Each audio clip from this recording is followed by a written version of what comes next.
Hi, Gary. Thanks for spending some of your valuable time with me to do a quick video about your winning entry for 2024.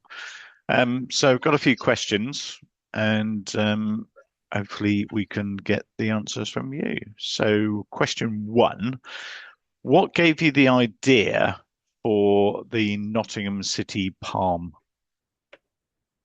Well, it's been quite a long time working on this, actually. So this was actually a culmination of 10 or 12 years of looking into the idea of projecting onto physical models. And it's really the opportunity to scale it up and put it in a new setting. But the idea, I suppose, started when I was researching historical relief models. So I was very interested in Mason's Ordnance model of the Lake District and managed to get an exhibition with Keswick Museum to show some work in progress on that Victorian model, which was a very large model, like like the one you see behind him, much bigger, in fact. So that gave me an opportunity to explore how the public interacted with maps and models, because I had an exhibition. I had a trial at projecting onto a map in the centre of that on top, which was floating above an Ordnance Survey floor map of the area. And that was, that made me think about the power of relief models, the power of combining physical and digital. I'd also been working a little bit with McDunn from Nottingham City Council, and we managed to keep that collaboration going slowly for a number of years, culminating a year or so ago with some PropTech funding via Nottingham City Council, which allowed us to explore the creation of the Nottingham City Palm. So it brought together quite a lot of experience and previous displays in museums, visitor centres, but there were some unique aspects of this display in particular that, that I was really pleased to get stuck into. So some new challenges, I guess. Yeah. Yeah, it's brilliant. I mean, I count myself lucky that I've actually been along and seen it in its full glory in person. So yeah, I would recommend it if anyone gets the opportunity to go along and see it while it's there. Yeah, go see it. Pleasure. Right. Just give me a shout. Yeah, we'll do. So you mentioned challenges. So what was the biggest challenge you had to overcome while you were doing the project? Yeah, well, to be honest, it was a lot of it was the physical setup of the display. As you can see behind this space, which is the City's lab space within the Castle Meadow campus at the University of Nottingham. So it's actually a listed building, relatively low ceiling, quite an attractive wavy ceiling, but I couldn't be knocking a hole in it to put a data projector.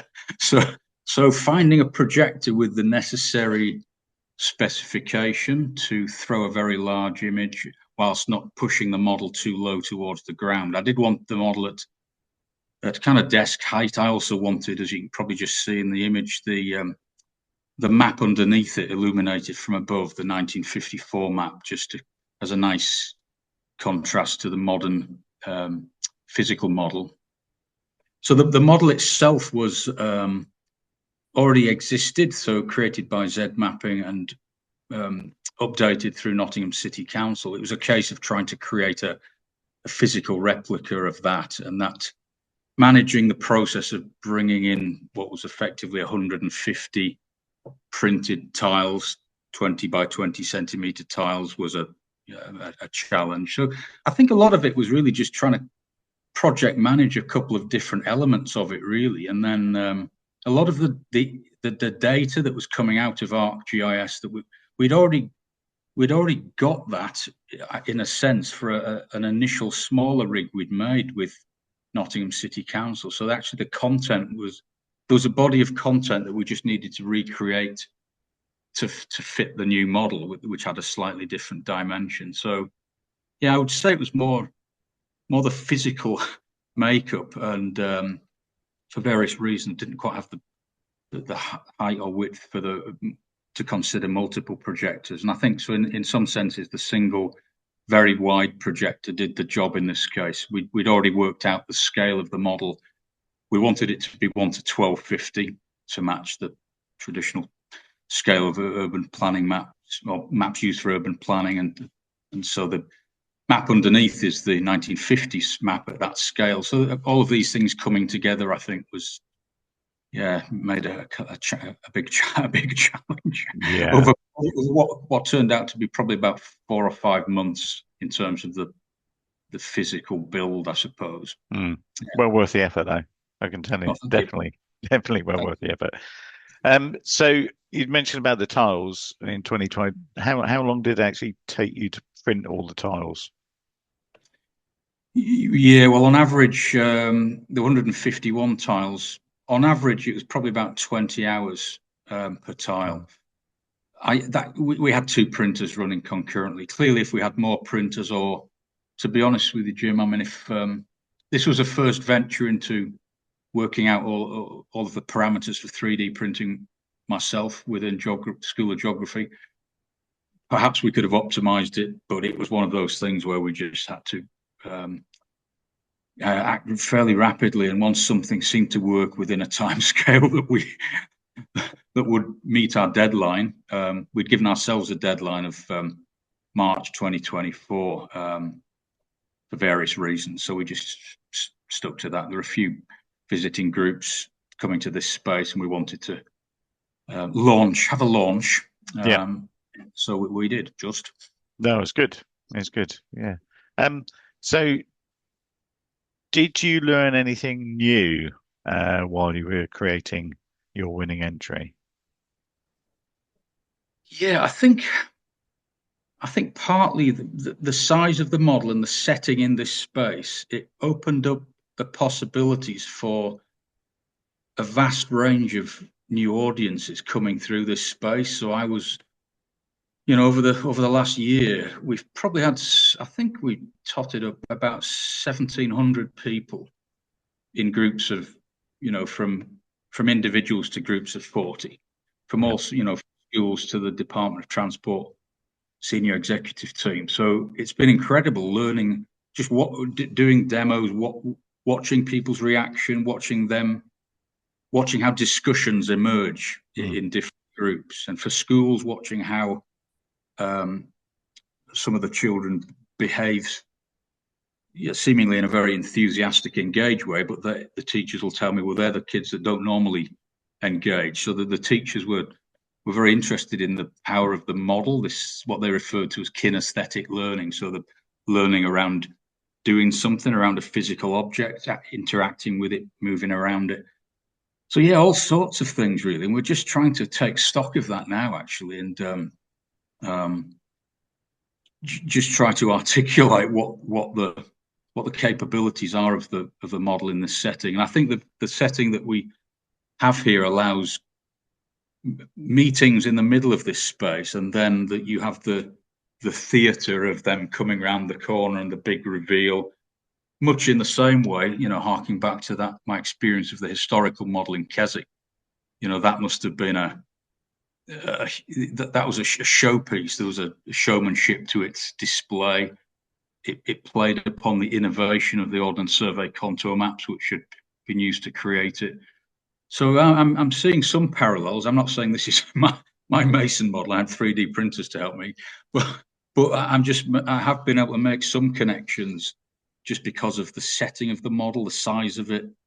And again, I suppose there is a wow factor. We're playing off innovation of digital projection and very detailed, high resolution 3D data. So, yeah, there are parallels. So, yeah, I suppose all it's done is really just strengthen my desire to keep doing this. Really, Yeah, I've become a bit of an obsession, I have to say. yeah, no, it's one of those things. There's just something quite unique about the. I mean, if you could reach out, you can reach out and touch it. You can. You don't want your visitors reaching out and touch it, but I mean, it's that tangible, physical thing as well, and I think that's what I found so fascinating with it. Yeah, but it's Well, really actually, good. we do. Yeah, it's funny you should say that because most of the visitors, even the school groups, are at first they're a bit afraid to touch it because I suppose they think it's a bit delicate or it's Mm, an exhibit of some kind. But we mm. actually encourage them to. It's fairly Oh, robust. right, okay. That's good So then. actually, that forms part of the experience. Then they can walk around and not just change their perspective on the model, Yeah. but touch it. Sometimes just people run their fingers along just to reassure themselves, first of all, that it's physical, and also just Oh, to right. Okay. confirm the physicality of it. Yeah, so that's Yeah. in itself interesting. We do encourage that. Oh, good. Yeah. Oh, excellent. So, have you got any plans for your next big thing then? What have you got Well, on the cards?